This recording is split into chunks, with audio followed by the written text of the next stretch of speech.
And then based on that, based on the fact that you think that this could be a bluff, we could be getting over our skis here, when Russia hears this, because they're not involved in these talks in Berlin right now, what do you think that they're thinking, specifically Vladimir Putin?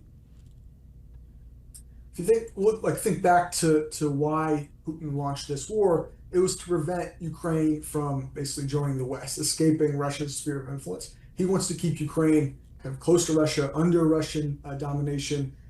He wants to keep it vulnerable so that he can kind of dictate its foreign policy and a degree of its domestic policy, kind of like Belarus. So yeah, he obviously does not want to see Western security guarantees. He wants guarantees that are really empty, where Russia has a veto. That's exactly what the Russians proposed in 2022 and are proposing now. I know you said earlier in the conversation that European leaders seem really happy with the way the talks between Ukrainian officials as well as U.S. officials are going and where the United States' position is in all of this. And I want to read what some of them have said. Germany's chancellor posted this on X. For the first time since the war began, the possibility of a ceasefire is conceivable. And Poland's prime minister reportedly told the media that this was the first time, quote, that everyone was behaving like allies from one camp. And it was the first time that he heard from U.S. negotiators, quote, that America would engage in security guarantees for Ukraine in such a way that the Russians would have no doubt that the American response would be military if the Russians attacked Ukraine again. And U.S. officials reportedly told reporters that they were about 90% through with negotiations. There's 90% agreement when it came to the Ukrainian side.